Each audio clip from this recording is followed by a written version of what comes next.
In the 5th century BCE, a single word began to separate the Greek world from everyone beyond it. That word did not originally describe violence, inferiority, or savagery. It described sound. To Greek ears, foreign speech resembled an indistinct repetition, barbar. From this auditory perception emerged the term barbaros, a label that would shape centuries of political and cultural distinction.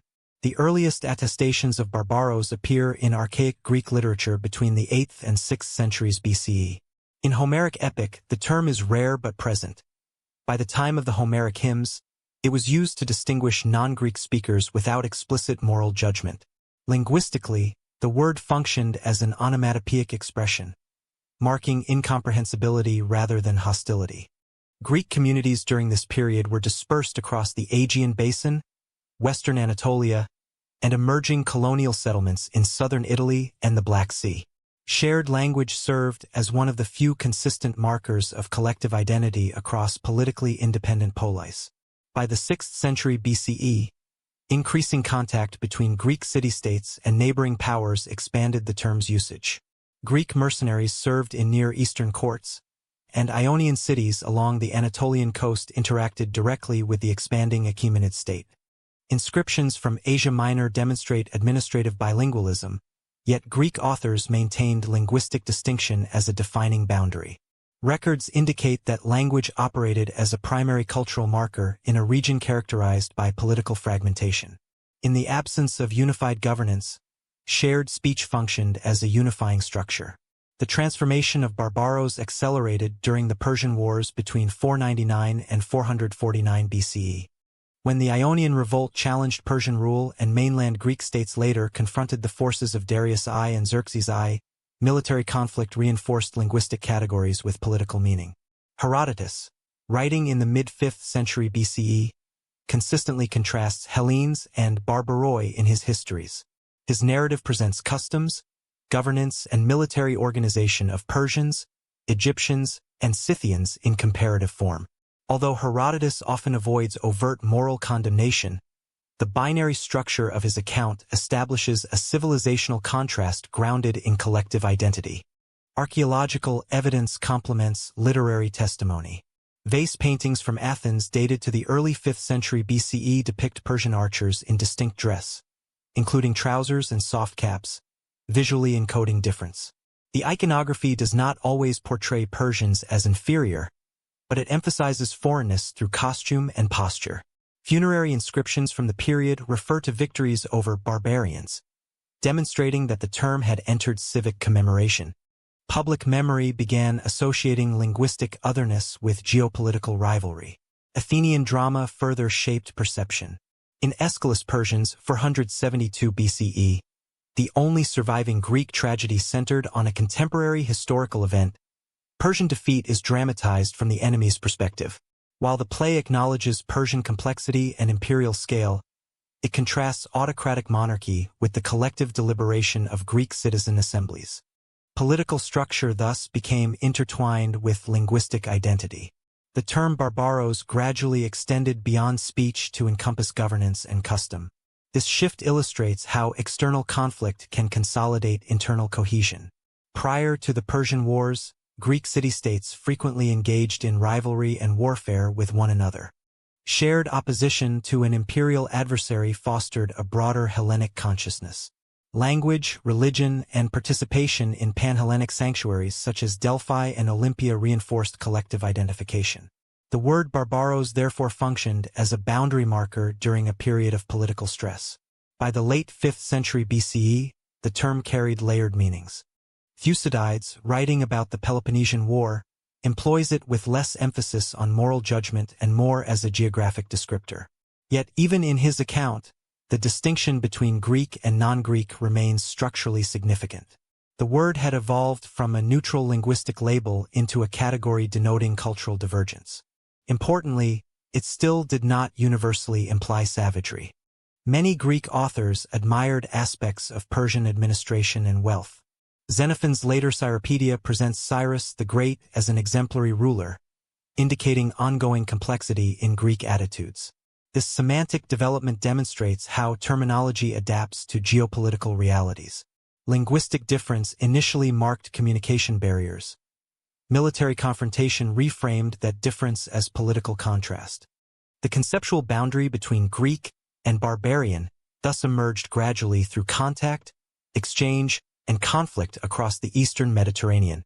By the end of the 5th century BCE, the word barbaros had become embedded within Greek civic vocabulary, linking language, governance, and identity into a single categorical framework.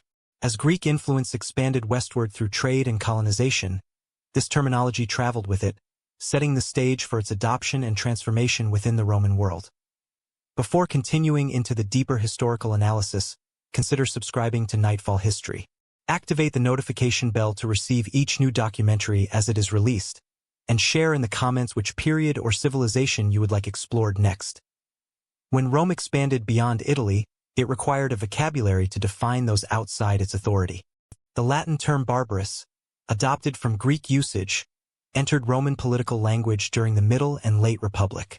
Yet, in Roman hands, the word acquired new administrative significance. It no longer functioned solely as a linguistic distinction.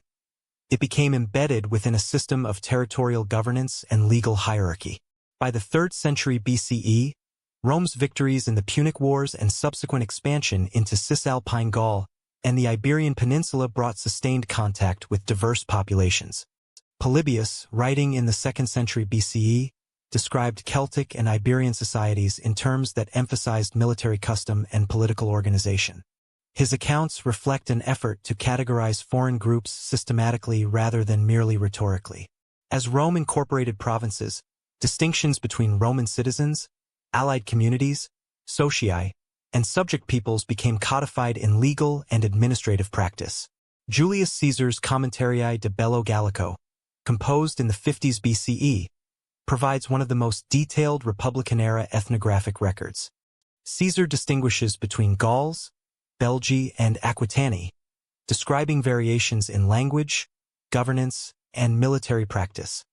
He contrasts the settled agricultural communities of Gaul with the more mobile societies east of the Rhine, whom he identifies as Germani.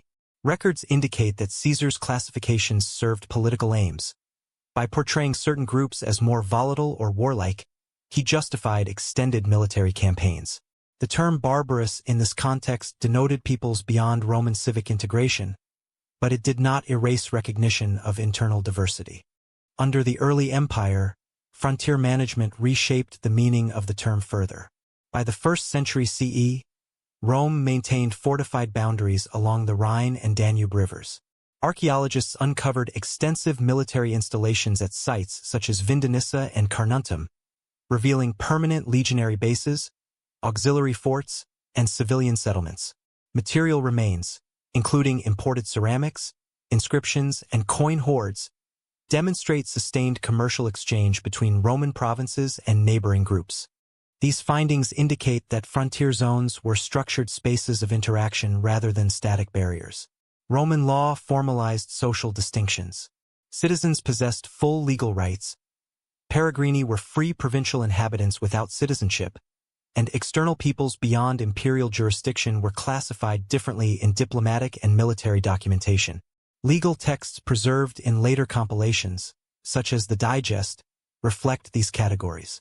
The extension of citizenship through the Constitutio Antoniniana in 212 CE illustrates how legal status could evolve, but groups outside imperial territory remained beyond the civic framework. In administrative language, barbarous increasingly signified those not subject to Roman law or taxation. Literary sources from the imperial period further refined ethnographic classification. Livy, recounting Rome's early conflicts with Gallic tribes, framed these encounters as formative struggles in Roman history. Tacitus, writing in 98 CE in his work Germania, offered a systematic description of Germanic societies across the Rhine. He detailed tribal assemblies, warfare practices, and kinship structures. Although Tacitus' narrative contains moral commentary, contrasting perceived Germanic austerity with Roman decadence, it remains one of the most structured Roman ethnographies. His descriptions suggest that Roman authors recognized coherent political and social systems among frontier groups. This development reflects an administrative logic.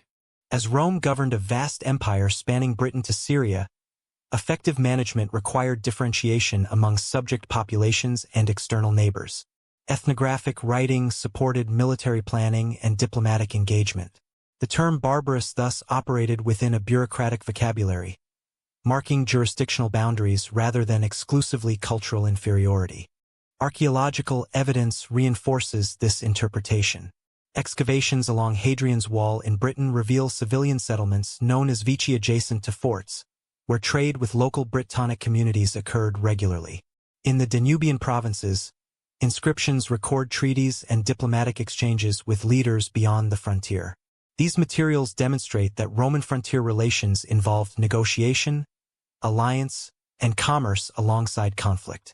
The label barbarous coexisted with pragmatic cooperation. At the same time, imperial ideology preserved a symbolic contrast.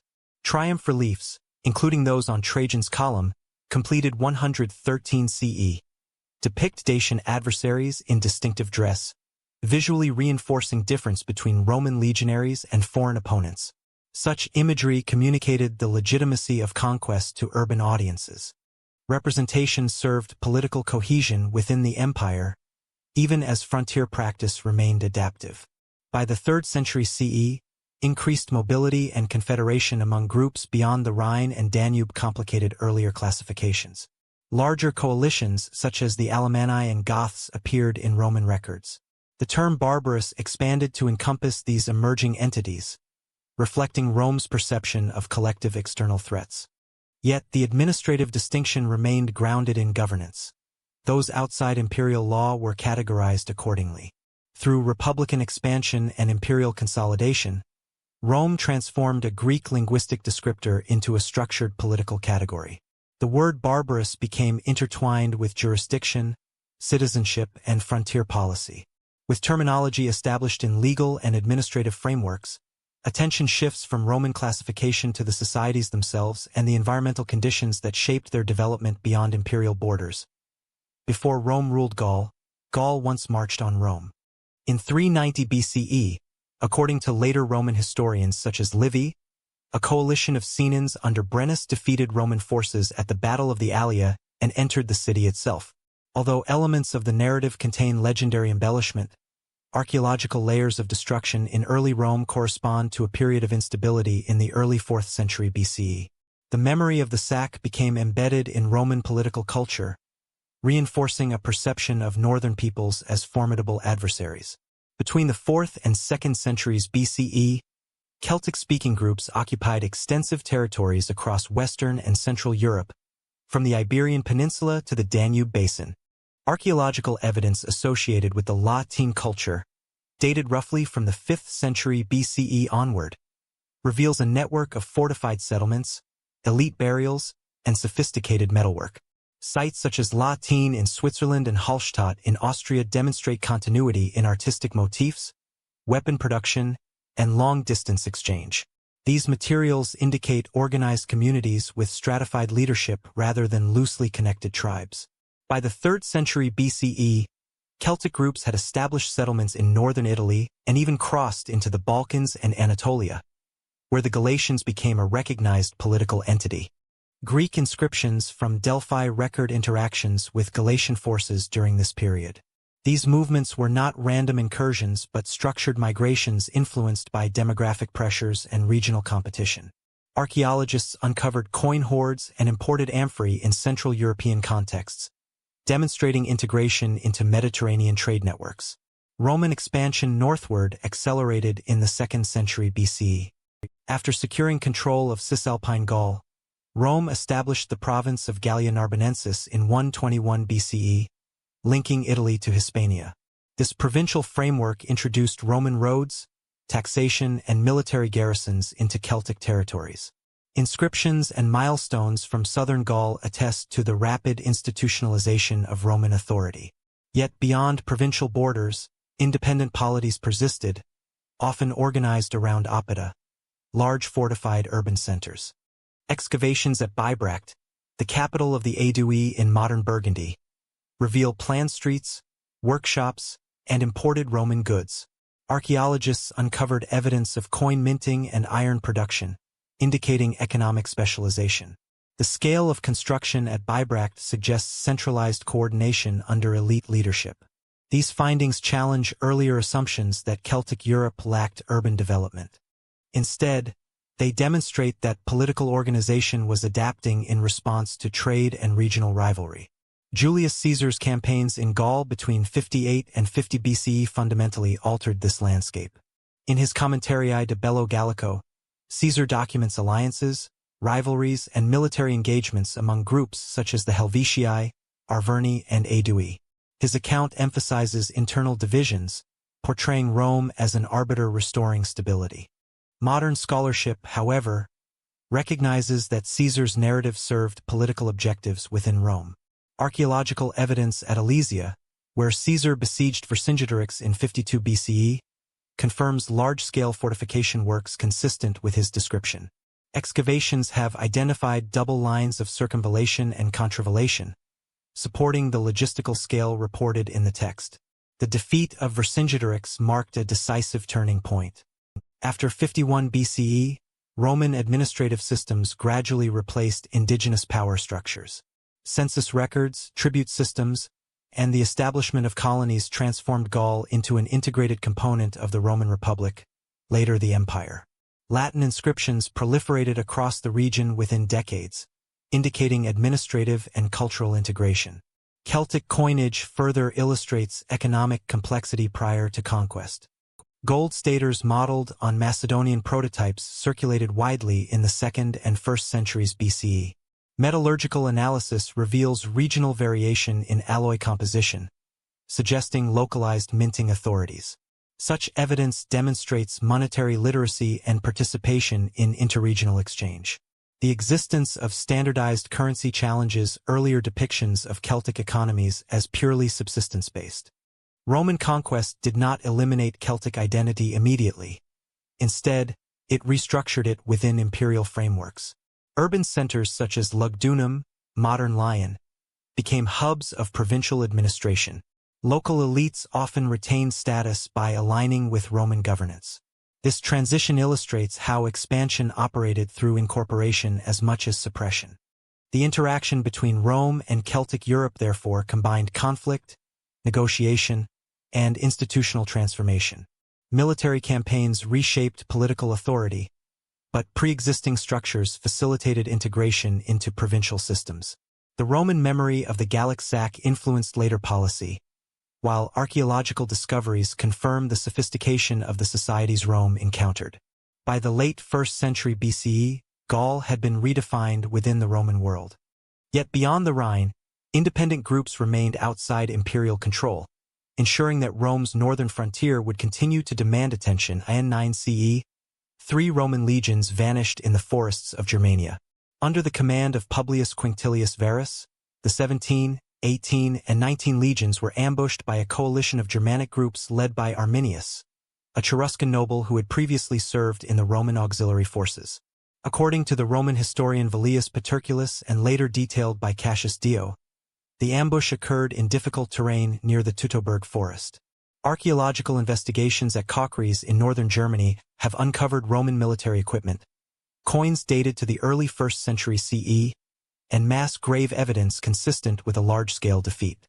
The event marked a decisive turning point in Roman frontier policy.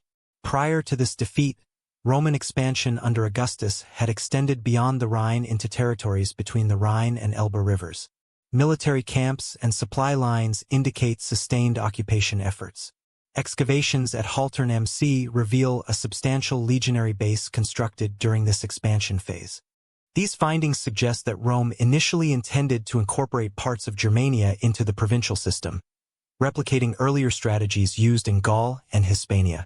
The societies inhabiting these regions were not unified political entities but consisted of multiple groups sharing linguistic and cultural features. Archaeologists associate many of these communities with the Jastorf culture, dated from roughly the 6th century BCE through the early Roman period. Settlement patterns indicate dispersed agricultural villages rather than urban centers. Longhouses, storage pits, and ironworking sites demonstrate stable subsistence economies based on farming and animal husbandry. Grave goods, including weapons and personal ornaments, reveal social differentiation within these communities.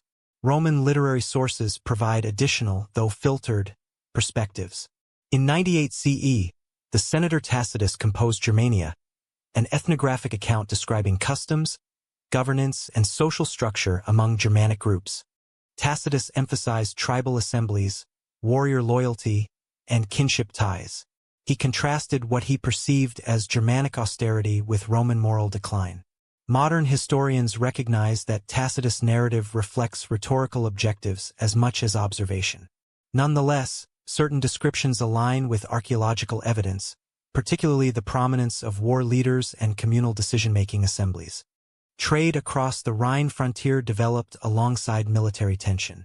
Excavations at frontier sites such as Colonia Claudia-era Agrippinensium, modern Cologne, and Mogontiacum, Mainz, reveal Roman goods circulating beyond imperial boundaries. Glassware, bronze vessels, and Roman coinage have been recovered from Germanic contexts east of the Rhine. These materials indicate exchange networks operating through diplomatic gift-giving, mercenary recruitment, and cross-border commerce. Records indicate that Roman authorities often sought alliances with specific leaders, offering subsidies in exchange for stability. The defeat of Varus did not end Roman engagement with Germania but redefined its limits. Emperor Tiberius and later Germanicus conducted retaliatory campaigns between 14 and 16 CE. Tacitus' annals recount these operations, including the recovery of legionary standards lost in 9 CE. Despite tactical successes, Rome ultimately abandoned ambitions of permanent expansion east of the Rhine. Instead, the river became a stabilized frontier reinforced by fortifications, watchtowers, and permanent garrisons. This shift illustrates the strategic recalibration of imperial policy in response to environmental and logistical constraints. Dense forests, limited road infrastructure, and decentralized political organization complicated provincial integration. Rather than impose direct administration, Rome adopted a containment strategy. The construction of the Limes system in subsequent decades formalized the Rhine-Danube frontier as both a defensive and economic boundary. Archaeological evidence suggests that coexistence characterized much of the frontier's history. Civilian settlements developed alongside military installations, fostering economic interdependence. Germanic auxiliaries served within Roman legions, gaining familiarity with Roman tactics and material culture. Diplomatic treaties recorded in inscriptions reflect negotiated arrangements rather than continuous warfare. The Rhine frontier therefore functioned as a dynamic contact zone. Military conflict coexisted with trade, alliance, and cultural exchange. The Varian disaster became emblematic in Roman memory, reinforcing caution in northern policy, yet interaction did not cease. Instead, Rome and the societies east of the Rhine entered a prolonged period of managed boundary relations. While the northern frontier stabilized along the Rhine, developments on Rome's eastern borders introduced new forms of mobility and pressure. Simultaneously, Rome's eastern frontiers faced steppe mobility on an unprecedented scale. Political authority beyond Rome did not rest on institutions. It rested on allegiance and reputation. Between the 1st and 3rd centuries CE, societies across Germania and Central Europe underwent measurable political consolidation. Smaller kin-based groups increasingly coalesced into larger confederations, identified in Roman sources as the Suebi, Marcomanni, Quadi, and later Gothic groupings along the Vistula and Black Sea regions. These entities were not centralized states in the Roman sense, but structured coalitions formed around military leadership and collective security. Roman authors provide much of the surviving written evidence. In Germania, 98 CE, Tacitus describes kings chosen for noble lineage and war leaders selected for courage. He distinguishes between hereditary prestige and merit-based command, suggesting a dual structure of authority. Assemblies of free men, later known in Old Norse sources as things, functioned as deliberative gatherings where decisions were affirmed through acclamation. Although Tacitus' account reflects Roman interpretive frameworks, archaeological findings support the existence of hierarchical leadership. Excavations at Musov in the Czech Republic have revealed a high-status burial dating to the late 2nd century CE, containing Roman luxury goods, weapons, and equestrian equipment. The presence of imported artifacts indicates direct diplomatic or military contact with Rome. Similar elite graves discovered along the Elbe River and in southern Scandinavia include ornate swords, shield bosses, and gold ornaments. These materials demonstrate wealth concentration within a warrior aristocracy. Authority was materially displayed, reinforcing loyalty among followers.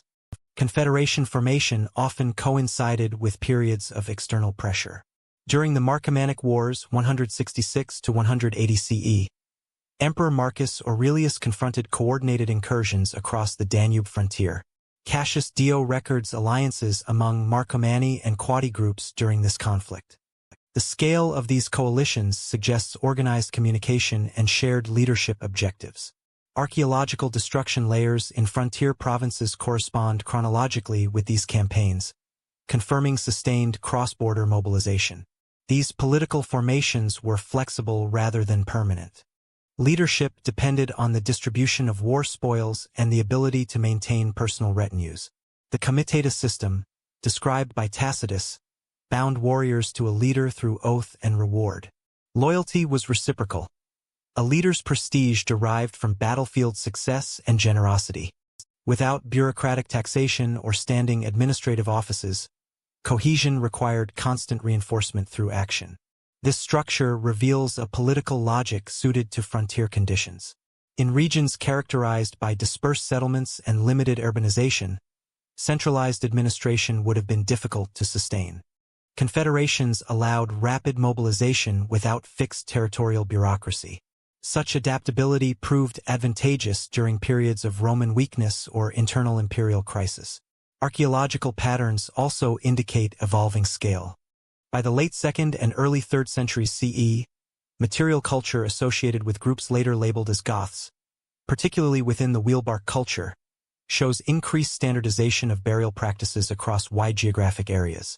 This suggests expanding networks of affiliation. Grave goods remain unevenly distributed, implying sustained social hierarchy within broader coalitions. Roman diplomatic policy further influenced confederation development.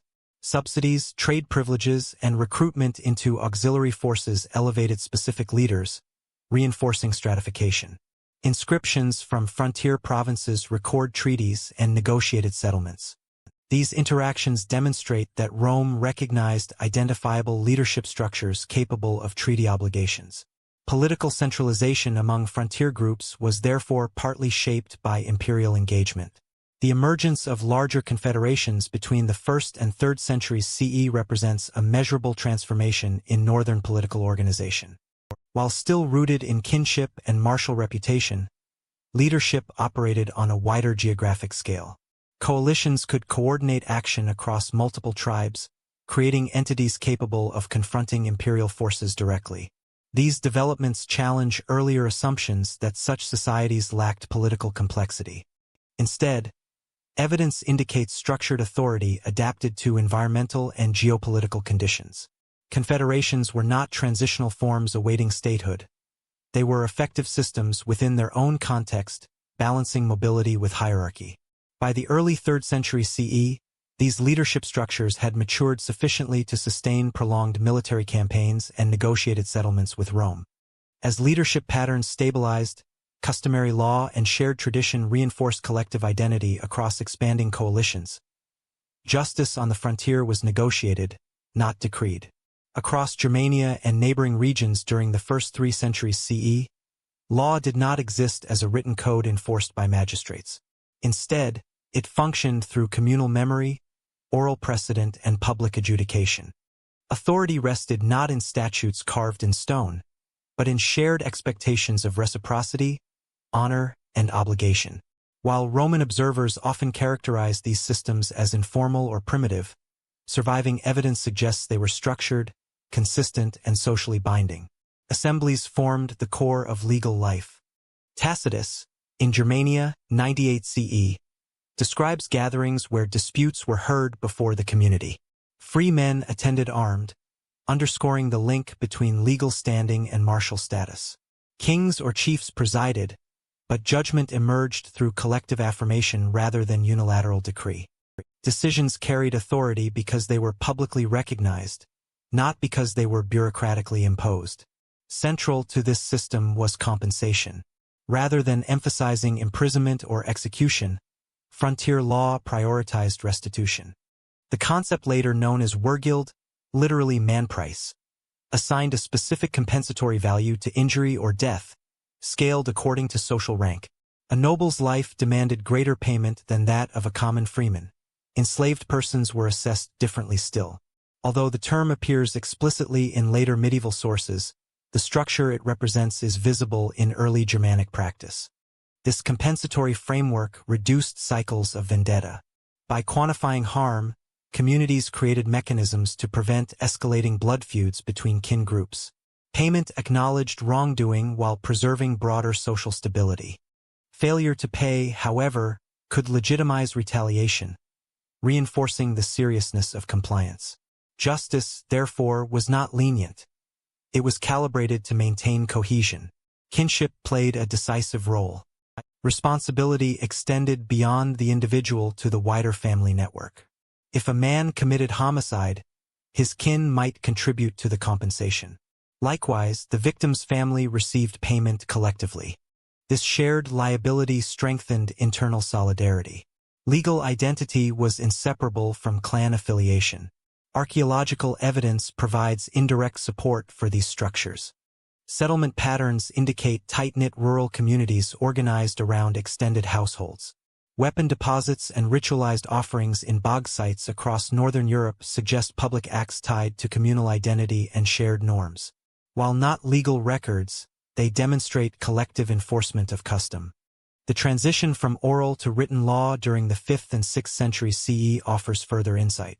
After Germanic groups established kingdoms within former Roman territories, customary principles were codified. The Lex Salica, compiled under Clovis' successors, outlines detailed compensation scales for injuries, theft, and homicide. Similarly, the Lex Visigothorum, though influenced by Roman legal tradition, preserves elements of earlier customary practice. These texts were written centuries after Tacitus, yet their internal logic aligns with earlier descriptions. Emphasis on fines over corporal punishment, stratified compensation, and collective accountability.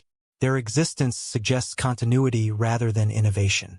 Writing formalized norms that had long been maintained through oral transmission. Roman commentators often misread these systems.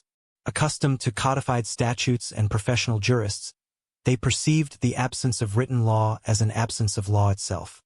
Yet Roman provincial administration also relied heavily on local custom, particularly in frontier zones.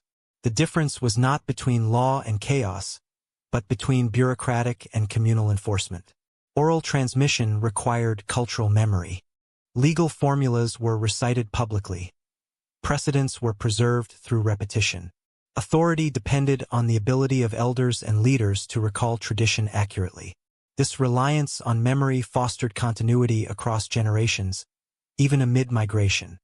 During the migration period of the 4th and 5th centuries CE, these customary frameworks traveled with migrating groups.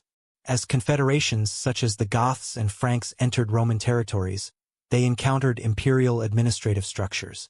The coexistence of Roman law and customary law created hybrid systems. In many early medieval kingdoms, Roman subjects continued to live under Roman legal codes, while Germanic settlers followed their own traditions.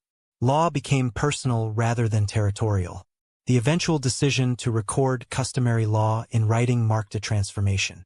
Written codes reduced reliance on collective memory and strengthened royal authority. By authorizing codification, kings asserted control over interpretation and enforcement. What had once been negotiated in assembly increasingly became regulated by court officials. Yet even after codification, the ethos of compensation persisted. Legal identity remained tied to status, and public assemblies continued to play roles in ratifying decisions. The written word did not erase customary logic. It institutionalized it. The frontier model of justice, public, compensatory, kin-based, proved durable precisely because it aligned with social structure. In societies lacking urban administrative centers, communal adjudication ensured participation and legitimacy. It balanced honor with stability, deterrence with reconciliation. Customary law therefore functioned as more than dispute resolution. It reinforced hierarchy, defined belonging, and preserved collective memory. As political leadership expanded into territorial kingdoms, these legal traditions provided continuity amid structural change. Social hierarchy and economic organization further shaped the lived experience of these communities, defining both status and opportunity within an evolving frontier world. Religion was embedded in landscape rather than temples. Between roughly 500 BCE and 300 CE, spiritual life across much of northern and central Europe centered not on constructed sanctuaries, but on natural environments invested with sacred meaning. Forest clearings, rivers, marshes, burial mounds, and hilltops functioned as ritual spaces. Archaeological evidence demonstrates repeated ceremonial use of these locations, suggesting structured belief systems deeply integrated into daily life and political identity. Classical authors frequently remarked on the absence of monumental temples among Germanic groups. Tacitus, writing in 98 CE, observed that they did not confine their gods within walls or represent them in human form.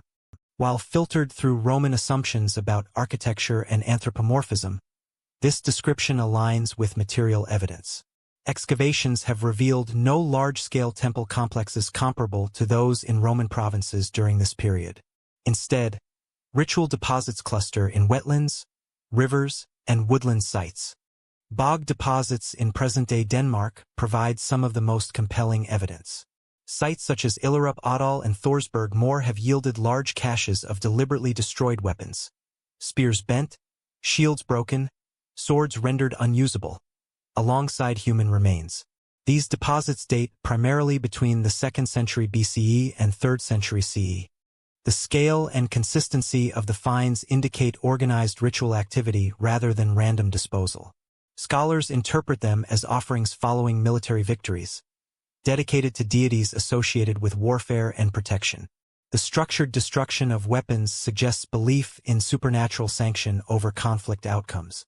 By depositing arms in wetlands, liminal spaces between land and water, communities symbolically transferred spoils to divine forces. Such acts reinforced social cohesion after battle, publicly affirming collective survival and favor. Rivers along the Rhine frontier also reveal votive patterns. Roman inscriptions attest to local deities honored by both indigenous groups and Roman soldiers. Dedications to river gods and goddesses appear frequently, demonstrating religious exchange along imperial borders. Although Roman stone inscriptions survive more readily than indigenous wooden or organic materials, the pattern suggests continuity between local cult practice and frontier adaptation. Burial traditions further illuminate cosmological structure.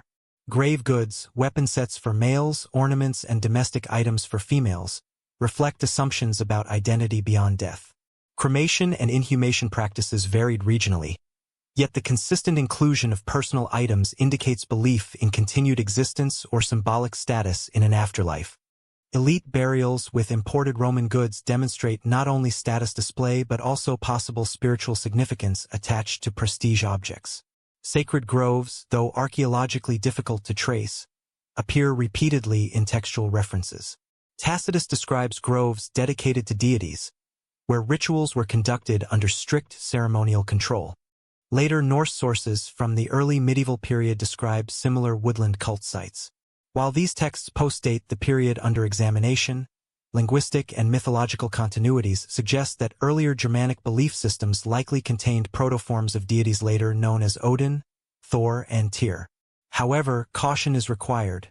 Projecting medieval mythology backward must be done critically, relying on comparative linguistics and archaeology rather than assumption. Religion in this period lacked centralized priesthood structures comparable to Roman pontiffs or druids of Celtic Gaul. Leadership in ritual contexts appears to have been communal or elite-based. Chiefs or war leaders likely presided over sacrifices, linking political authority with sacred legitimacy. The absence of monumental temples did not imply absence of hierarchy. Rather, religious authority was embedded within existing social structures. The landscape itself functioned as a cosmological map. Wetlands represented liminality. Forests signified divine presence. Burial mounds connected living communities to ancestral memory. Ritual practice reinforced territorial belonging. Sacred sites anchored identity within geography, strengthening claims to land and lineage. This integration of belief and environment fostered cohesion without the need for urban religious centers. Unlike Mediterranean polities, where temple complexes often dominated cityscapes, northern religious systems operated within dispersed settlement patterns. The sacred did not require architecture. It required communal recognition. Material continuity across centuries suggests stability in ritual logic.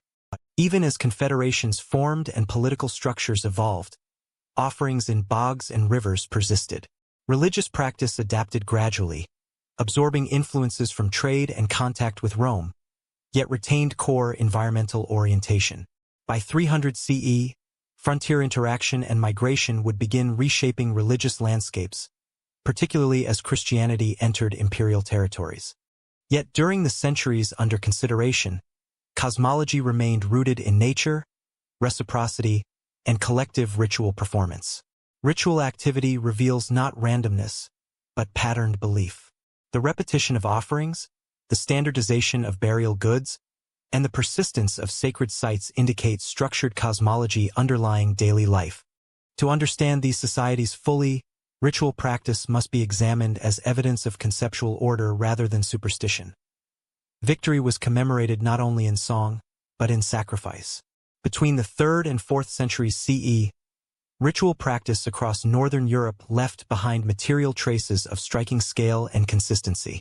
Unlike literary accounts filtered through Roman moral commentary, archaeology provides direct evidence of ceremonial behavior. Weapon deposits, animal remains, cremation burials, and structured destruction patterns reveal organized ritual systems deeply embedded in social and military life. Among the most significant sites is Illerup Adal in eastern Jutland. Excavations conducted throughout the 20th century uncovered thousands of weapons, spears, shields, swords, and personal military equipment, carefully deposited in a former lake basin. Many objects had been intentionally damaged prior to deposition. Spear shafts split, shield bosses crushed, blades bent beyond use. Radiocarbon dating places major deposits in the early 3rd century CE. The systematic nature of this destruction indicates ritualized behavior rather than battlefield discard. The weapons likely originated from defeated enemies, gathered after victory and ceremonially rendered unusable before being offered in the wetland. The scale, equipment representing hundreds of warriors, demonstrates coordinated action at a supertribal level. Such deposits required planning, communal participation, and shared cosmological understanding. A similar pattern appears at Thorsberg Moor in Schleswig-Holstein. Deposits dating from the 2nd to 4th century CE include weaponry, military belts, horse gear, and even fragments of textiles. The repeated use of the site across generations suggests enduring sacred significance. The wetlands themselves functioned as liminal spaces, geographically and symbolically positioned between solid ground and open water. By placing martial spoils into these environments, communities enacted a transfer from human possession to divine domain. These rituals reinforced social cohesion. Public deposition following victory affirmed collective survival and divine favor. The act of destruction ensured that spoils were not redistributed internally, preventing rivalry while elevating the offering's sacred value. Sacrifice thus served both religious and political functions. Animal sacrifice also appears in the archaeological record. At several Scandinavian sites, horse and cattle remains have been found in ritual contexts, sometimes associated with weapon deposits. The selection of horses, animals linked to mobility and status, suggests symbolic weight beyond subsistence. Sacrificial killing likely accompanied communal feasting, blending religious devotion with social reaffirmation. Burial practices provide additional insight into cosmological belief. Across Germania and adjacent regions, cremation dominated during much of the early Roman Iron Age, though inhumation increased in later centuries. Cremation required deliberate preparation. Construction of pyres, collection of remains, and placement of ashes in urns or pits. Grave goods, brooches, weapons, beads, accompanied the dead, signaling continuity of identity beyond life. The presence of weapon burials for males and jewelry assemblages for females indicates structured gender roles extending into mortuary symbolism. Elite graves, such as those found in southern Scandinavia and along the Elbe, include imported Roman goods, suggesting that prestige objects carried cosmological as well as social meaning. Death rituals therefore reflected both hierarchy and shared spiritual assumptions. Archaeological evidence demonstrates patterned consistency across wide geographic areas. Standardized spear types, shield fittings, and burial arrangements suggest shared symbolic language among dispersed communities. These patterns undermine earlier assumptions that frontier societies lacked coherent religious systems. While no written theology survives from this period, repetition in material culture indicates structured ritual logic. Importantly, archaeology operates independently of Roman textual bias. Roman authors often portrayed northern peoples as superstitious or excessively violent. Yet the archaeological record reveals controlled ceremonial action rather than chaotic brutality. Weapons were destroyed systematically, not randomly. Deposits occurred at recurring sacred locations, not haphazardly. Ritual activity was deliberate and collective. By the 4th century CE, patterns begin to shift. Larger weapon deposits decline in some regions, possibly reflecting changing military organization or emerging political structures. In burial contexts, increased regional differentiation suggests evolving identities during the migration period. These changes hint at broader transformations in cosmology and authority.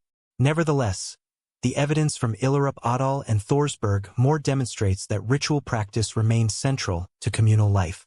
Sacrifice provided a mechanism for processing violence, reinforcing hierarchy, and negotiating relationships between the human and the divine. The cosmological worldview embedded within these practices positioned warfare not merely as political conflict, but as spiritually consequential action. Material evidence thus clarifies ritual systems beyond literary testimony. It reveals a religious culture grounded in repetition, landscape, and communal participation.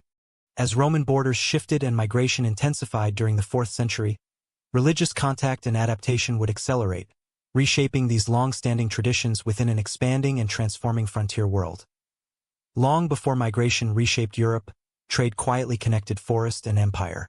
From the 2nd century BCE through the 3rd century CE, commercial exchange linked the Baltic coast to the Mediterranean world along a series of interconnected routes collectively termed the Amber Road.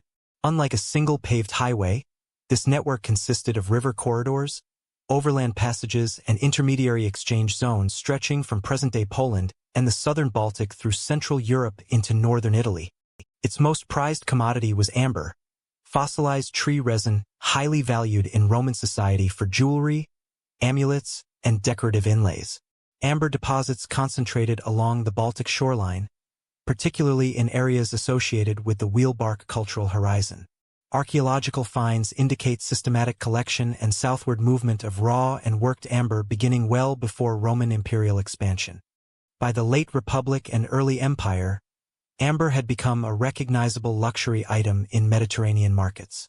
Roman authors such as Pliny the Elder comment on its northern origin, demonstrating awareness of its geographic source. One of the principal southern termini of this exchange was Aquileia, a major Roman commercial center at the head of the Adriatic Sea. Excavations there have uncovered substantial quantities of amber artifacts, including beads and carved figurines, in elite burial contexts. The volume and craftsmanship of these objects indicate sustained supply rather than occasional acquisition. Amber was not merely ornamental. It carried perceived protective and medicinal properties within Roman cultural frameworks. The exchange was reciprocal. Roman goods traveled northward along the same corridors. Archaeological discoveries in Denmark, northern Germany, and along the Elbe River include Roman glassware, bronze vessels, finely crafted tableware, and silver coinage. Some items arrived intact, others were repurposed. Roman drinking vessels appear in high-status graves, sometimes alongside locally produced weapons and ornaments, suggesting symbolic association with prestige and foreign connection. Coin hoards discovered in Denmark and across the lower Elbe region provide particularly strong evidence for repeated contact. These hoards contain Roman denarii and later imperial coinage dating from the 1st through 3rd centuries CE. While coins may not have circulated as currency in the Roman sense within northern societies, their accumulation indicates perceived value. Some coins were pierced for suspension, transforming them into ornaments that displayed connection to the empire. Trade networks were not administered by centralized northern states. Instead, intermediary tribal elites likely controlled segments of these routes. Access to key river crossings, mountain passes, and coastal landing points conferred strategic advantage. Elites who facilitated exchange gained both material wealth and political capital. Roman goods enhanced status displays in burial contexts, reinforcing emerging hierarchies within frontier societies. Archaeological patterns reveal clustering of Roman imports in specific high-status graves rather than broad distribution across settlements. This uneven distribution indicates stratification. Leaders who maintained trading relationships could reward followers with exotic goods, strengthening loyalty networks similar to those described in earlier discussions of comitatus structures. Economic integration, therefore, contributed directly to political consolidation. The Amber Road also functioned as a conduit for cultural transmission. Artistic motifs, manufacturing techniques, and technological knowledge moved alongside commodities. Roman metalworking styles influenced northern craftsmanship, visible in hybridized brooch forms and decorative patterns. Conversely, amber carving traditions adapted to Mediterranean tastes. Exchange fostered adaptation without complete assimilation. River systems played central roles in this connectivity. The Vistula and Oder rivers linked Baltic regions to inland Central Europe. From there, overland routes connected to the Danube Basin, itself a major artery of Roman frontier commerce. The Danube corridor allowed goods to move efficiently into provincial markets. This layered network reduced reliance on a single path and enhanced resilience. Roman frontier policy sometimes facilitated trade deliberately. Diplomatic gifts and subsidies supplemented private exchange. Roman commanders recognized that economic interdependence could stabilize border regions. Imported luxury goods could bind allied leaders to imperial interests. Yet the scale of archaeological evidence suggests that private commercial exchange extended beyond formal diplomacy. By the 2nd century CE, the volume of trade appears to have increased significantly. This expansion corresponds with relative imperial stability during the Antonine period. The subsequent 3rd century crisis, marked by political instability and frontier conflict, likely disrupted some routes. Nevertheless, continued finds of Roman goods in northern contexts demonstrate persistence rather than collapse. Trade along the Amber Road preceded large-scale migrations traditionally associated with later centuries. Economic interaction created familiarity long before political transformation occurred. Northern elites understood Roman material culture intimately. Roman merchants and officials were aware of northern resources and intermediaries. This sustained exchange contributed to emerging elite hierarchies. Prestige derived not solely from martial success, but also from access to distant goods. Imported glassware and silver became symbols of authority, displayed in feasts and funerary ceremonies. Economic networks thus reinforced social differentiation within frontier communities. The Amber Road illustrates that Northern Europe was not isolated prior to the migration period. Instead, it participated in a web of interregional commerce connecting forested landscapes to Mediterranean urban centers. Trade integrated economies unevenly but persistently, shaping political and social evolution over centuries. As exchange intensified and volume increased, Rome increasingly sought to regulate and monitor frontier commerce through designated market zones and customs systems. Economic integration would soon intersect more directly with imperial administration, formalizing interactions that had long operated through negotiated networks. Frontiers functioned not only as defensive lines, but as economic corridors. By the 1st century CE, Roman imperial policy along the Rhine and Danube had evolved to integrate trade, diplomacy, and military oversight into a unified frontier strategy. Excavations at sites such as Vindolanda, on the northern frontier of Britannia, and Carnuntum, along the Danube in Pannonia, reveal structured marketplaces where goods from both sides of the border circulated under controlled conditions. These hubs were strategically positioned near forts, roads, and river crossings, enabling the Roman administration to monitor commerce while facilitating exchange. Material evidence illustrates the diversity and scale of trade. In Vindolanda, archaeologists have recovered writing tablets listing transactions for wine, olive oil, pottery, and fine textiles. These Roman commodities were exchanged for livestock, raw hides, metals, and other resources sourced from local or regional Germanic and Celtic communities. At Carnuntum, similar finds indicate that Roman silver vessels, jewelry, and glassware moved outward, while amber, furs, and agricultural products flowed into imperial markets. The archaeological record demonstrates repeated and organized interaction, rather than sporadic barter. Economic exchange was inseparable from diplomacy. Roman authorities frequently supplemented commercial interaction with gift-giving to tribal leaders. Tacitus recounts instances of subsidies, honorary gifts, and ceremonial feasts that solidified alliances with frontier groups. These gestures reinforced political loyalty while facilitating access to trade networks. By recognizing and rewarding leadership within confederations, Rome cultivated a dependent relationship that extended beyond coercion. Military pay also contributed to economic integration. Recruitment of Germanic auxiliaries and mercenary forces injected coinage, foodstuffs, and manufactured goods into local economies. Excavated coin hoards along frontier zones often contain both legionary pay and locally accumulated wealth, indicating circulation within multiple social strata. Roman soldiers effectively became conduits for cultural and economic transmission, bridging frontier and imperial contexts. Market spaces themselves were regulated. Archaeological layouts at Carnuntum suggest designated stalls, storage areas, and infrastructure supporting both short-term and long-term commercial activity. Evidence of weighing implements, standardized measures, and pottery forms adapted for trade points to procedural oversight. While not centrally administered in the modern sense, these markets reflect intentional structuring by Roman authorities to facilitate predictable exchange and ensure taxation or tribute collection. Trade and diplomacy were mutually reinforcing. Access to Roman goods conferred status for tribal elites, who could display imported luxury items at feasts or in burial contexts. Such prestige solidified authority, while also creating dependency on imperial material culture. Roman recognition of elite status encouraged conformity to Roman political expectations, even in regions technically outside formal provincial control. The balance between military deterrence and economic integration characterized frontier management.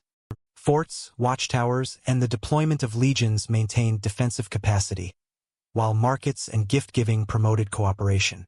Roman authorities understood that coercion alone was insufficient to secure stability. Economic incentives extended influence more subtly and sustainably. Archaeological finds of standardized Roman amphorae alongside northern crafted ceramics at frontier sites underscore the coexistence of coercion and cooperation. Frontier interaction also facilitated cultural exchange. Northern artisans adopted Roman manufacturing techniques and stylistic motifs, while Roman officials gained familiarity with local raw materials and organizational networks. Economic corridors became conduits for ideas and practices as well as commodities. Over time, this interaction blurred the perceived boundary between Roman and barbarian, creating a zone of hybridized material and social culture. By the 3rd century CE, the resilience of these systems came under stress. Political instability within the empire, combined with increased pressure from migratory movements and local uprisings, disrupted established markets. Supply chains faltered, and reliance on Roman goods rendered frontier communities vulnerable. Excavations from late 3rd century layers at Carnuntum and along the Rhine revealed decreased volumes of imported wares, suggesting contraction in trade activity and economic uncertainty. Nevertheless, during the height of the 1st and 2nd centuries, frontier markets exemplified a sophisticated integration of commerce, diplomacy, and military oversight. Tribes and confederations negotiated access, displayed status, and participated in long-distance exchange while remaining politically autonomous in many respects. Roman imperial policy facilitated this dynamic, embedding economic dependence alongside political recognition. In sum, the frontier functioned as more than a defensive line. It operated as a managed corridor of commerce, diplomacy, and social exchange. Markets, gift-giving, and military recruitment institutionalized interaction between Rome and northern societies, fostering networks of mutual reliance. These systems linked economic incentive to political stability, demonstrating that the barbarian world and the empire were interconnected well before large-scale migrations reshaped Europe. When imperial authority faltered in the 3rd century, these integrated economic systems became unstable, setting the stage for the broader disruptions of frontier societies examined in subsequent chapters. In 376 CE, a request for refuge became a turning point in imperial history. During the 3rd and 4th centuries CE, Gothic groups gradually migrated from the Baltic region southward toward the Black Sea, a process traceable through both archaeology and Roman administrative records. The wheelbark culture, situated in modern Poland, shows continuity in material culture, burial rites, weapon types, and ornamentation that extends into the Cherniakov culture of the lower Danube and northern Black Sea regions. This archaeological sequence indicates structured, long-distance movement of communities over several generations rather than a sudden, uncoordinated invasion. By the mid-4th century, pressure from the advancing Huns in the eastern steppe created additional impetus for southward migration. Roman chroniclers such as Ammianus Marcellinus record that Gothic groups, including the Tervings and Gruthungs, petitioned Emperor Valens for permission to cross the Danube and settle within imperial territory. The Gothic leaders expected negotiated settlement in exchange for tribute and military service. Archaeological evidence at lower Danube sites suggests prearranged encampments near Roman forts, indicating an attempt to coordinate migration with existing infrastructure. The Roman administration, however, struggled to manage the large influx. Accounts describe severe mismanagement in provisioning food, distributing land, and integrating Gothic groups into the imperial system. Corruption among local officials exacerbated tensions. Gothic settlements initially concentrated near the Danube frontier, with material remains of temporary shelters, pottery, and tools demonstrating semi-permanent occupation. Yet shortages of supplies and rising disorder undermined imperial authority. Conflict quickly escalated. The Gothic population, frustrated by inadequate resources and threatened by disease and starvation, revolted. This unrest culminated in the Battle of Adrianople in 378 CE, where Emperor Valens personally led a field army to confront the Gothic forces. Ammianus Marcellinus and later chroniclers record that the Roman army suffered catastrophic losses. Valens was killed, and the majority of the field force was destroyed. Archaeological survey of the Adrianople region suggests debris and weapon concentrations consistent with large-scale battle, corroborating literary sources. The Danube crossing and subsequent military disaster reveal that migration was a structured negotiation gone awry rather than a spontaneous incursion. Gothic leaders initially sought legal settlement and integration into imperial systems, demonstrating awareness of diplomatic and economic procedures. Their decision to revolt reflected the failure of Roman administration, highlighting the limits of imperial capacity in frontier management. Material culture illustrates continuity amidst migration. Weapon types, pottery styles, and burial practices indicate that Gothic communities maintained internal social organization while relocating. Grave goods recovered from Cherniakov settlements include imported Roman items, coins, jewelry, and tableware, demonstrating ongoing engagement with imperial networks. These objects suggest that economic exchange and cultural adaptation continued even amid displacement. The migration also had long-term strategic consequences. The Gothic crossing established precedent for future settlement of federated tribes within Roman borders. It revealed vulnerabilities in frontier administration and underscored the importance of provisioning, negotiation, and controlled settlement. The Adrianople defeat became a case study in the dangers of mismanaging refugee and migrant populations at scale. Regional instability intensified as the Huns advanced further west. Gothic pressure along the Danube disrupted local economies, altered settlement patterns, and reshaped alliances among neighboring tribes. Archaeological layers indicate increased fortification construction in the lower Danube, suggesting Roman attempts to contain migration while securing economic and military assets. The migration set in motion a cascade of population movements, influencing Germanic, Gothic, and Hunnic interaction for decades. By the late 4th century, Gothic communities had established semi-permanent settlements within Roman territory, retaining autonomy while negotiating tribute, military service, and resource allocation. Their experience illustrates that migration in late antiquity was not merely a violent incursion. It involved structured movement, logistical planning, and engagement with imperial administration. The Gothic crossing thus exemplifies the intersection of mobility, diplomacy, and frontier management. Settlement patterns, material culture, and historical accounts together demonstrate that migration was both strategic and socially organized. The consequences: military disaster at Adrianople, shifts in frontier policy, and the acceleration of Hunnic pressure set the stage for broader transformations across the Danube frontier. The arrival of the Huns intensified these regional dynamics, creating further pressure on Germanic and Gothic populations and precipitating subsequent waves of migration that would continue to reshape the political and social landscape of late antique Europe. Mobility became the decisive military advantage of the 5th century. Emerging from the Eurasian steppe in the late 4th century CE, Hunnic confederations introduced a form of warfare previously unfamiliar to European societies. Nomadic in origin, the Huns relied on highly mobile cavalry units equipped with composite bows, light armor, and strategic knowledge of open terrain.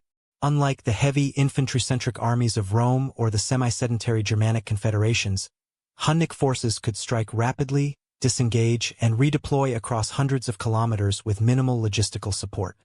This mobility provided both tactical superiority in battle and strategic flexibility across the wider European theater. Under the leadership of Attila, who ruled from 434 to 453 CE, the Huns consolidated fragmented steppe groups into a formidable confederation. Roman chroniclers such as Priscus of Panium described campaigns that penetrated deep into both eastern and western Roman territories, extracting substantial tribute and negotiating political concessions. Archaeological evidence from Pannonia and the Hungarian plains supports these accounts. Elite graves reveal burial customs combining steppe traditions, horse burials, weapons for mounted combat, and gold ornaments, with European-influenced objects, such as imported Roman tableware and jewelry. These burials indicate both the adoption of local material culture and the persistence of nomadic identity among ruling elites.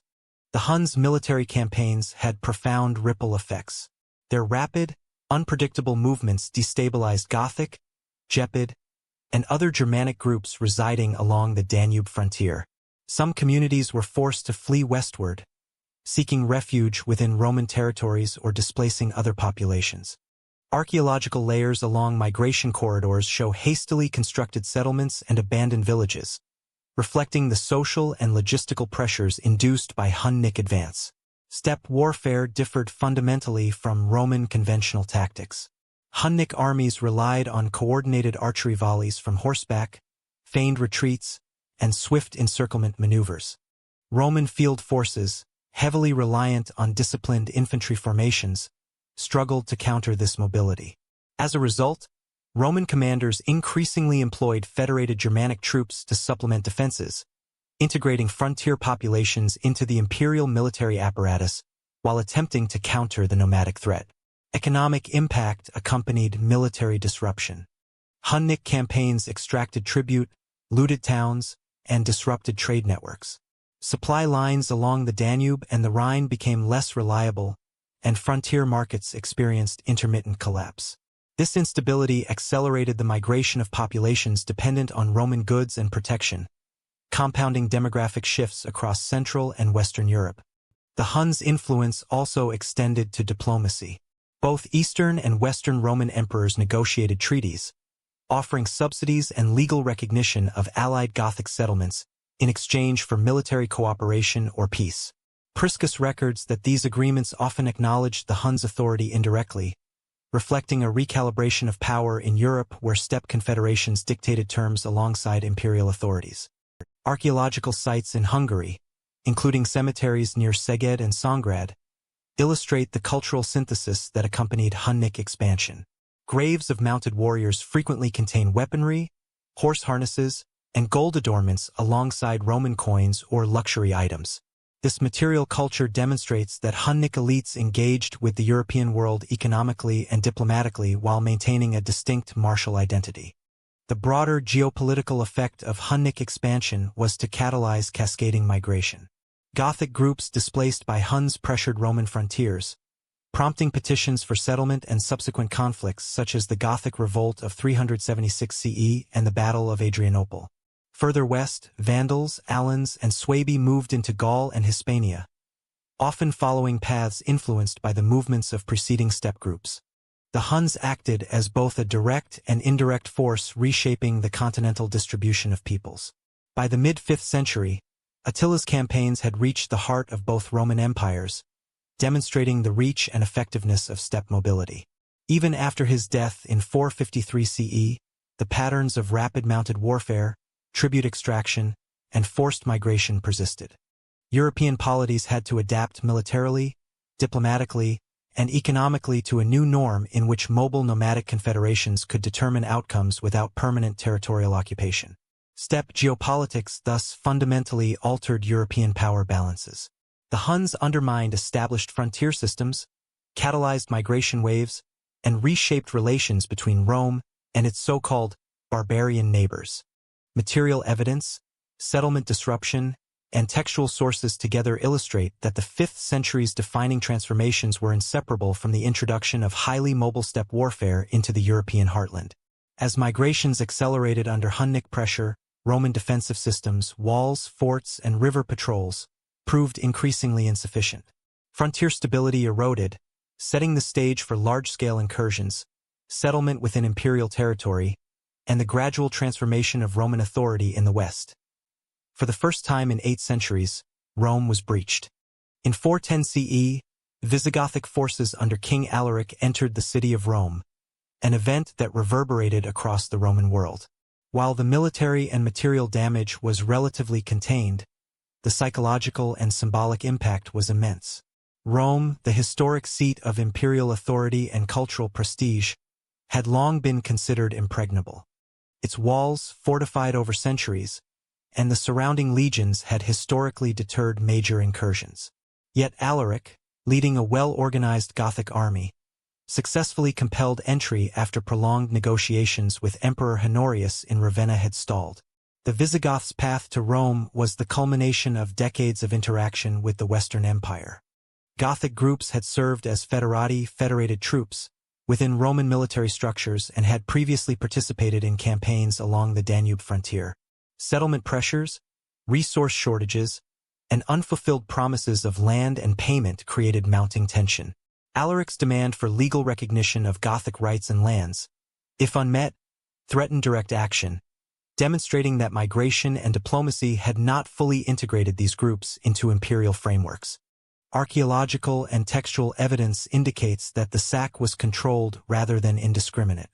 Contemporary sources, including chroniclers such as Prosper of Aquitaine, note that churches, certain public buildings, and civilian dwellings were largely spared. Looting focused on wealth, supplies, and material symbols of imperial authority. Coin hoards and inscriptions confirm systematic removal of valuables rather than widespread destruction. This strategic restraint reflects both Gothic organizational discipline and an awareness of Rome's symbolic significance. The sack's cultural and religious implications were profound. Contemporary Christian writers, most notably Augustine of Hippo, reflected on the event in the City of God, framing it as a test of divine providence rather than a purely political catastrophe. The breach of the city challenged entrenched assumptions of imperial invulnerability, forcing a reevaluation of the relationship between earthly authority and spiritual order. Theologically and politically, the sack symbolized a shift in the perception of Rome's enduring centrality, revealing the fragility of imperial legitimacy in the West. Roman responses to the sack further illustrate the limitations of administrative and military structures. Emperor Honorius remained in Ravenna, largely detached from events in the capital, while Western forces were unable to coordinate a relief campaign. Local populations relied on Gothic administration and control for order, demonstrating the empire's declining capacity to enforce authority at its historic center. Letters and legal records from the period highlight efforts to stabilize urban life, ration supplies, and reassert imperial presence post-sack. Yet these measures were reactive and limited in scope. The symbolic weight of the event also influenced diplomatic and military strategies in neighboring regions. North Africa, a critical source of grain and revenue for Rome, became a renewed focus. The psychological and economic shock of the sack underscored the necessity of securing peripheral territories to sustain imperial viability. Gothic incursions elsewhere, including Gaul and Hispania, drew upon the precedents set in 410, as federated and migrant groups negotiated settlement under the threat or demonstration of force. Material culture from Rome in the early 5th century reflects the immediate impact of Visigothic presence. Excavations show limited disruption in urban infrastructure but changes in coin circulation, imports, and elite housing patterns. The redistribution of wealth affected local elites, foreshadowing longer-term transformations in landholding and economic hierarchies. Gothic control, though temporary, facilitated the reallocation of resources, illustrating that political power could be exercised effectively even without permanent occupation. The event also influenced subsequent Gothic-Roman relations. Alaric's successors continued to negotiate with Roman authorities for recognition and settlement. The sack demonstrated that Gothic military capacity, combined with strategic negotiation, could directly challenge imperial prerogative. The integration of Gothic groups into the Western Empire, initially intended as military supplementation, had evolved into a source of political leverage capable of redefining territorial and administrative arrangements. By the end of 410, Rome's symbolic aura had been irrevocably altered. Although the city remained inhabited and functional, its perceived invulnerability had been breached. Political legitimacy now depended not solely on historical precedent or architectural fortification, but on the capacity to manage federated groups, sustain resources, and negotiate effectively with autonomous populations along frontier zones. The sack illustrated that the Western Empire's authority was increasingly contingent, vulnerable to both internal mismanagement and external pressure. The breach of Rome in 410 CE set in motion broader realignments within the Western Empire. Northern and Western territories faced pressure from migratory Gothic, Vandal, and other groups, while economic and logistical strain intensified in peripheral provinces. North Africa, the empire's grain-producing backbone, became another critical focus for imperial defense and diplomacy, highlighting the interconnectedness of territorial stability and resource security.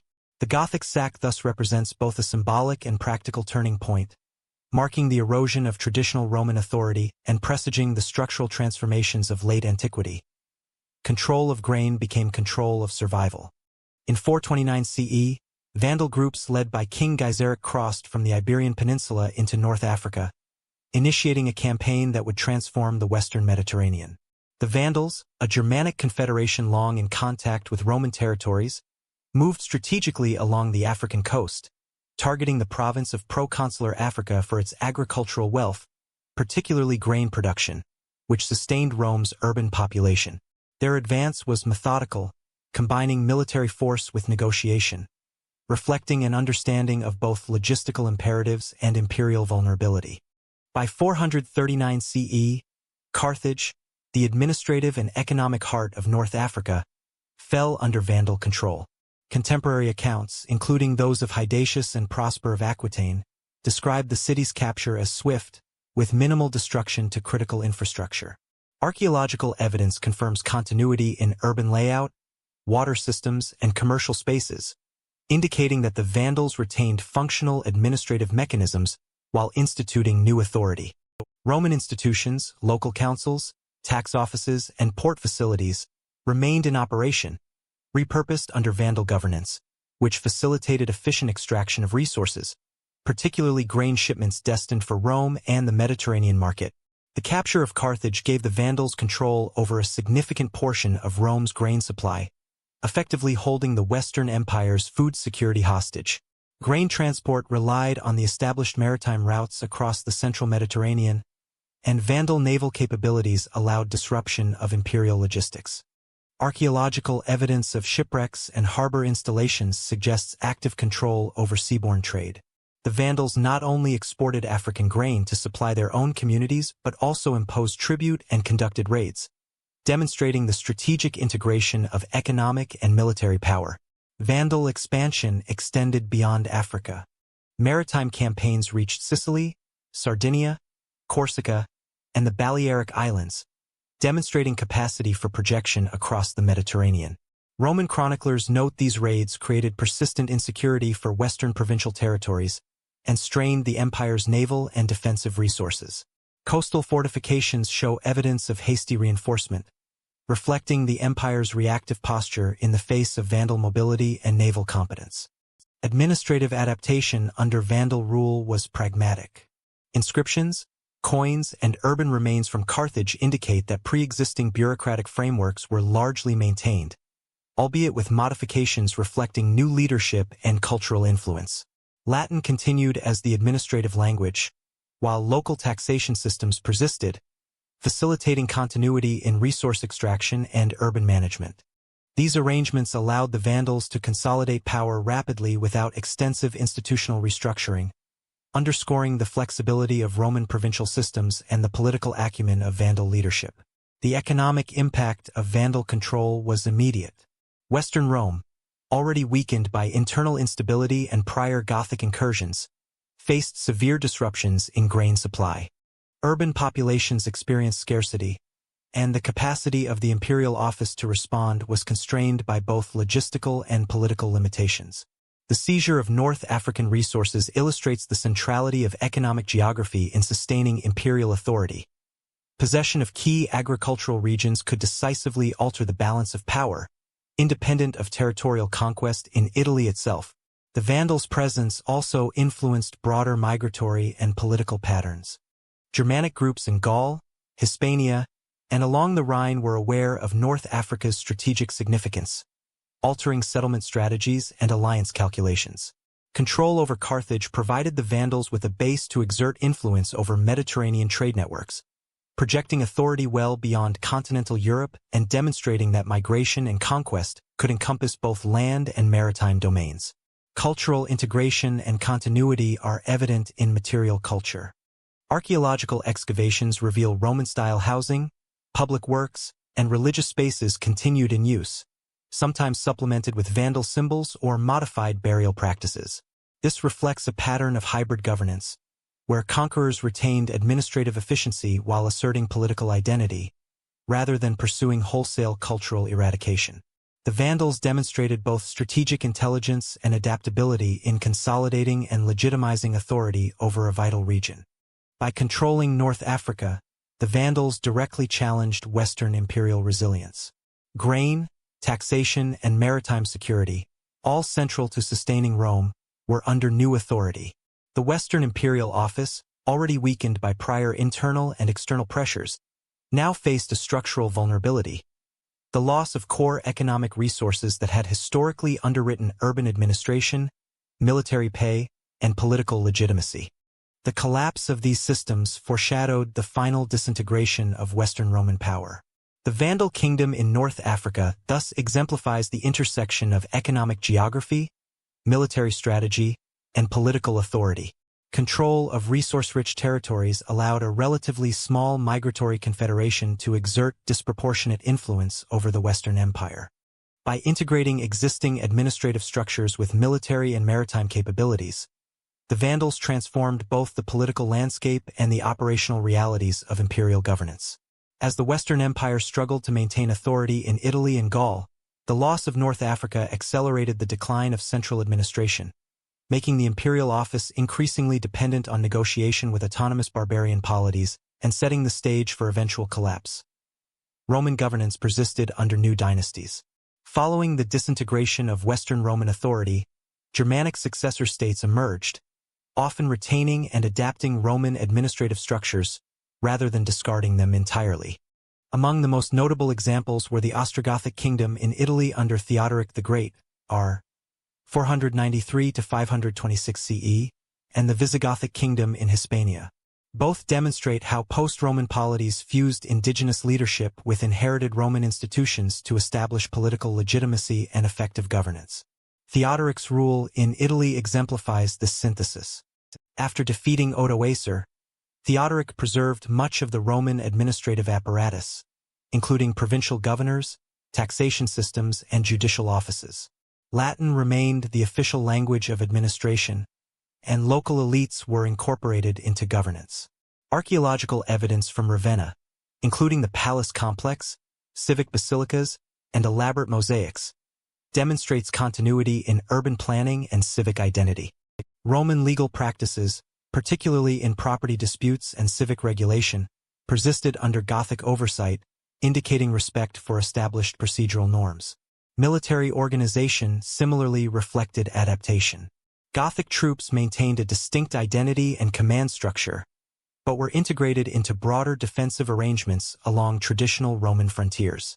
Fortifications and logistical systems were repaired or maintained, ensuring continuity in strategic control.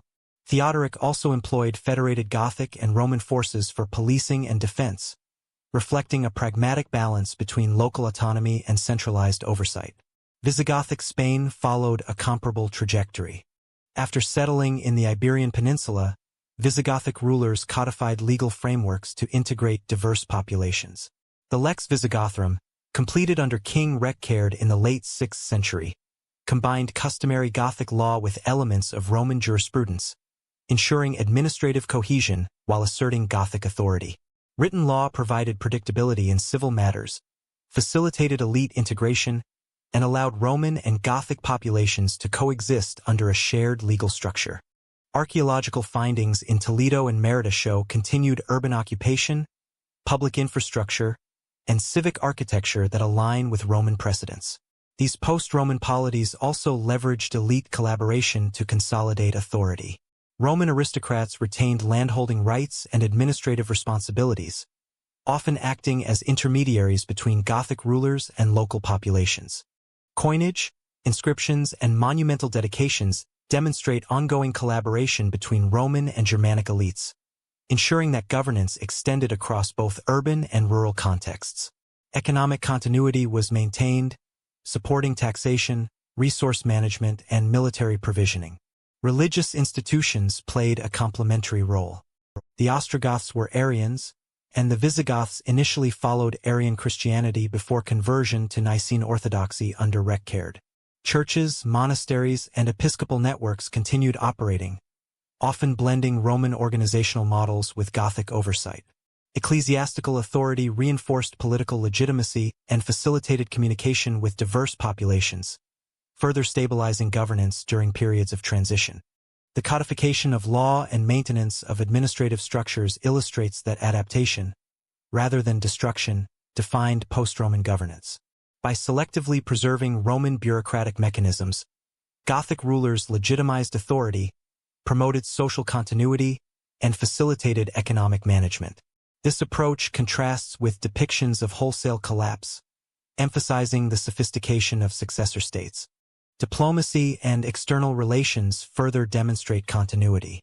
Theodoric maintained formal ties with the Eastern Roman Empire, negotiating peace and mutual recognition while preserving Italian autonomy. Similarly, Visigothic Spain engaged diplomatically with the Frankish kingdoms to the north and remaining imperial authorities, balancing sovereignty with practical alliance building. These interactions relied on familiar administrative and legal frameworks, reflecting inherited Roman practice. By the early 6th century, post-Roman kingdoms had established functional state structures capable of maintaining law, collecting taxes, and fielding armies. Governance relied on hybrid institutions combining Gothic leadership with Roman expertise, blending military authority, legal codification, and elite collaboration. Archaeological and textual evidence confirms that these polities were not merely transitional. They developed coherent administrative systems that influenced later medieval European governance. The synthesis of Roman and Gothic practices illustrates a broader principle. The collapse of central imperial authority did not necessitate institutional erasure. Instead, effective adaptation allowed continuity in law, administration, urban management, and economic integration. Gothic kingdoms preserved essential mechanisms of governance, demonstrating that political innovation in the post-Roman West often involved the pragmatic repurposing of inherited structures. As post-Roman polities consolidated in Italy and Hispania, Attention in Gaul intensified on unifying fragmented territories under new leadership. The Ostrogothic and Visigothic examples provide a model for institutional synthesis, balancing tradition with emerging cultural and political identities. These developments would inform subsequent patterns of post-Roman state formation across Western Europe. Religious alignment secured political legitimacy. By the late 5th century CE, the Frankish confederations occupying northern and central Gaul faced the challenge of unifying multiple tribal groups under centralized authority. Clovis IR 481 to 511 CE achieved this consolidation through a combination of military campaigns, strategic alliances, and the integration of Roman administrative and religious structures. His unification of the Salian and Ripuarian Franks by 507 CE, culminating in the conquest of the Visigothic kingdom in southwestern Gaul at the Battle of Vouille, established the territorial foundation of the Merovingian dynasty. Clovis' conversion to Nicene Christianity around 496 CE was a pivotal element of political consolidation. Previously, many Frankish leaders practiced Germanic paganism or Arian Christianity, which limited formal alliances with Roman clerical networks and Catholic populations. By embracing Nicene orthodoxy, Clovis aligned himself with the Roman episcopate, securing ecclesiastical support and legitimizing his rule among Gallo-Roman elites. Letters from bishops and contemporary chronicles emphasize the role of religious endorsement in stabilizing governance and facilitating elite cooperation. Administrative integration accompanied religious alignment. Clovis adopted elements of Roman municipal governance, including urban offices, taxation frameworks, and legal adjudication. While tribal assemblies continued to play a role in local decision-making, the king increasingly exercised authority over land allocation, tribute collection, and military levies. Archaeological evidence from Metz, Tournai, and Soissons reveals continuity in urban infrastructure, including fortifications, basilicas, and civic buildings, demonstrating the persistence of Roman organizational models under Merovingian oversight. Military consolidation was closely linked to institutional adaptation. Clovis maintained a core retinue of warrior elites while incorporating conquered groups into a structured hierarchy, ensuring loyalty through land grants, booty distribution, and political recognition. Campaigns against residual Visigothic, Burgundian, and Saxon forces further reinforced centralized authority, demonstrating that Merovingian power relied on both coercion and negotiation. Legal codification reinforced unification. The Lex Salica, expanded under Clovis and his successors, combined customary Frankish law with Roman legal principles, regulating inheritance, property rights, and compensation for offenses. This hybrid legal framework standardized governance across diverse populations, facilitating the integration of Romanized Gallo populations with Frankish settlers. Inscriptions, manuscripts, and surviving law codes attest to systematic application and the symbolic importance of written law in legitimizing royal authority. Economic and social integration was similarly structured. Urban and rural elites participated in taxation and land management, while ecclesiastical institutions mediated resource distribution and social cohesion. Coinage from Clovis' reign reflects continued Roman-style monetary standards, illustrating continuity in economic practice. Markets, trade routes, and artisanal production persisted within a framework increasingly under royal oversight, demonstrating that political consolidation relied on functional administrative and economic structures. Christianization also shaped cultural and diplomatic relations. Nicene alignment enabled alliances with other Catholic polities, including Visigothic Spain after conversion pressures, and facilitated integration with ecclesiastical hierarchies inherited from Roman governance. Bishops functioned as intermediaries, administrators, and advisors, linking royal authority to local communities. Religious infrastructure, churches, monastic establishments, and episcopal sees provided both social cohesion and institutional continuity. By unifying military, legal, and religious authority, Clovis established a territorial monarchy capable of maintaining internal order and projecting power externally. His rule demonstrates that post-Roman consolidation in Gaul relied on the pragmatic adoption of Roman administrative practices, the codification of hybrid laws, and the strategic use of religion to legitimize authority. Merovingian governance was thus both innovative and deeply rooted in inherited structures. The consolidation of the Frankish kingdom highlights the broader process of post-Roman institutional integration across Western Europe. By aligning political authority with Nicene Christianity, codifying law, and maintaining administrative continuity, Clovis laid the foundation for a stable territorial monarchy. These developments influenced subsequent state formation, reinforcing patterns of elite collaboration, cultural synthesis, and governance that extended beyond Gaul into other post-Roman polities. As Merovingian consolidation progressed, institutional integration across Europe deepened, setting a precedent for the interplay between religion, law, and political authority that would define early medieval governance. Law became the bridge between worlds. Following the collapse of centralized Western Roman authority, Germanic successor states faced the challenge of governing populations that included both indigenous tribal groups and Romanized urban communities. Legal continuity became a critical mechanism for stability. Across the post-Roman West, rulers and elites merged Germanic customary law with Roman jurisprudence, producing hybrid codes that facilitated administration, mediated disputes, and legitimized authority. The Lex Salica, codified under the early Merovingians in the 6th century, exemplifies this fusion. Initially grounded in Frankish customary practices, compensation for offenses, wergild, manprice, and kin-based responsibility, the code incorporated Roman legal concepts such as property rights, contractual obligations, and procedural forms for adjudication. Archaeological evidence from settlement sites, including inscribed stone markers and early manuscript copies, demonstrates the widespread application of these principles across both rural and urban contexts. By formalizing customary law in writing, Merovingian rulers established predictable governance frameworks that bridged tribal traditions and inherited Roman bureaucratic practice.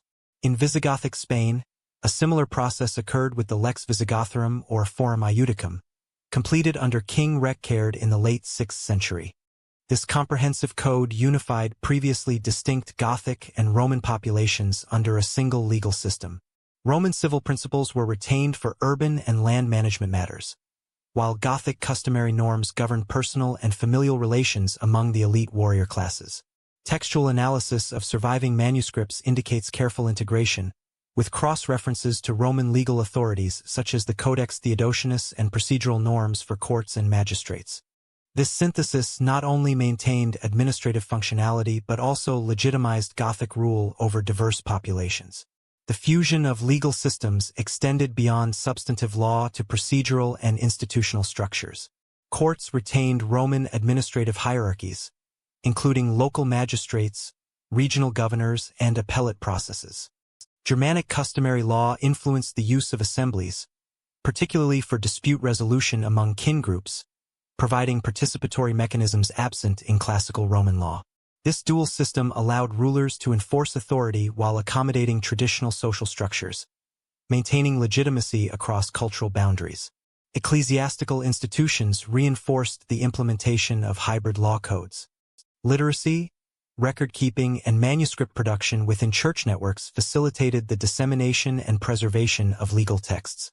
Bishops and clerical administrators often acted as judges or advisors, interpreting codes for both Roman and Germanic populations. Church involvement ensured consistency, mitigated local disputes, and reinforced the moral authority of rulers, linking governance to established religious frameworks. Material evidence illustrates the practical effects of these legal fusions. Inheritance patterns, property disputes, and land transfers documented in charters and inscriptions reflect the interaction of Roman and Germanic principles. Grave goods and settlement organization further indicate adherence to social hierarchies codified in law, reinforcing status distinctions that underpinned political and military authority. Legal codification thus had tangible effects on social, economic, and administrative continuity across post-Roman Europe. The process of legal synthesis also promoted cross-regional integration. By applying uniform codes to diverse populations, rulers reduced friction between Romanized and Germanic communities, facilitating trade, taxation, and military mobilization. Standardized legal procedures supported centralized decision-making while accommodating local customary practice, creating resilient administrative networks capable of managing large territories despite limited bureaucratic capacity. Hybrid legal systems also influenced subsequent medieval governance. Codified law provided a foundation for later Carolingian and early medieval codes, shaping notions of justice, property, and political authority. The precedent of merging local custom with inherited imperial law demonstrated that institutional adaptation, rather than wholesale imitation or replacement, was critical for effective post-Roman administration. By the end of the 6th century, fusion of Germanic and Roman legal systems had stabilized many post-Roman polities. Law provided continuity amidst political fragmentation, reinforced elite authority, and facilitated integration of diverse communities.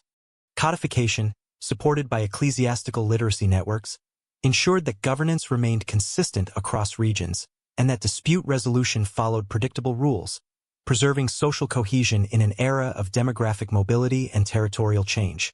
As legal synthesis took root, literacy and church networks increasingly reinforced governance, linking secular authority to administrative expertise and moral oversight. These developments laid the institutional foundations for early medieval Europe, illustrating how continuity and adaptation allowed post-Roman polities to maintain order, regulate society, and project authority across diverse populations. Conquerors became ancestors. In the centuries following the collapse of the Western Roman Empire, medieval chroniclers reinterpreted the history of barbarian peoples to construct narratives that supported emerging dynasties and regional identities. Visigothic, Ostrogothic, Frankish, and Vandal rulers were retrospectively linked to heroic or semi-mythical ancestors, framing conquest and migration as providential rather than chaotic. These genealogical frameworks, recorded in chronicles such as the Liber Historiae Francorum and Isidore of Seville's Historia Gothorum, integrated Roman memory with Germanic traditions, emphasizing continuity rather than rupture. Medieval texts frequently reimagined Germanic and Gothic leaders as inheritors of Roman civilization, legitimizing their authority in formerly imperial territories. For example, Frankish genealogies traced the Merovingian line to Trojan or biblical ancestry, while Visigothic chronicles emphasized descent from noble Gothic chieftains. These constructions served multiple purposes. They bolstered claims to legitimacy, provided moral exemplars, and facilitated the integration of Romanized populations into new political orders. Material evidence, including royal inscriptions, coins, and monumental architecture, often reinforced these textual narratives by asserting dynastic continuity. Memory of barbarian conquest was frequently moralized. Chronicles depicted rulers as instruments of divine providence or agents of order, reframing historical violence within narratives of legitimacy and civilization building. For instance, descriptions of Clovis' military campaigns highlighted the establishment of Christian governance rather than the displacement of populations, presenting conquest as transformative rather than destructive. Similarly, Visigothic historiography emphasized codification of law and urban continuity, portraying former barbarians as administrators of Roman inheritance. Genealogical emphasis also connected rulers to heroic cultural ideals. Legendary figures such as Alaric or Theodoric were integrated into epic frameworks, portraying strategic skill, personal virtue, and military prowess as central qualities of rulership. These narratives blended oral tradition, earlier historiography, and political imperatives, shaping collective memory to reinforce identity and continuity within newly established polities. Chronicle authors selectively emphasized events, often minimizing periods of negotiation, economic dependency, or cultural hybridity to construct cohesive origin stories. The process of medieval memory illustrates a broader transformation in identity. Formerly, barbarian groups were redefined as legitimate heirs to Roman institutions and culture. Cultural production, including chronicles, law codes, and liturgical texts, served as a vehicle for this reinterpretation, ensuring that integration into post-Roman polities was both historical and symbolic. Archaeological evidence supports this narrative, showing continuity in urban centers, religious architecture, and elite material culture, reflecting the practical and ideological integration of conquerors into European civilization. These historiographical constructions were not uniform. Regional variations emphasized local priorities. Frankish authors highlighted dynastic legitimacy and Christian orthodoxy, while Visigothic texts stressed legal codification and urban governance. Vandal memory in North Africa retained elements of maritime power and economic control, though surviving sources are more fragmentary. Nevertheless, the overarching pattern demonstrates that medieval chroniclers actively redefined the legacy of barbarian migration and conquest to serve the political and cultural needs of their own era. The reinterpretation of barbarian origins also influenced contemporary perceptions of identity, ethnicity, and inheritance. By connecting rulers to heroic or divine ancestors, medieval authors reframed opposition as ancestry, transforming former outsiders into foundational figures within new political and social orders. This transformation illustrates how historical memory shapes institutional legitimacy, social cohesion, and cultural identity, bridging the gap between conquest and governance. By the end of the early medieval period, the memory of barbarian groups had shifted fundamentally, from outsiders threatening Roman authority to integrated rulers shaping post-Roman Europe. Chronicles, genealogies, and material culture collectively reinforced this narrative, demonstrating that historiography itself became a tool of legitimacy and identity formation. This evolving medieval memory laid the groundwork for subsequent historiographical inquiry. As Europe stabilized under feudal and dynastic structures, chroniclers codified traditions that defined the cultural and political landscape for centuries. The reinterpretation of barbarian origins illustrates the interplay between historical events, institutional continuity, and cultural imagination, highlighting the enduring influence of memory in shaping European historical consciousness. Before we move on, make sure to hit the subscribe button, click the bell icon to get notified for daily Nightfall history videos, and comment below with your favorite insight from this episode. Your engagement helps support the channel and ensures you won't miss the next deep dive into history.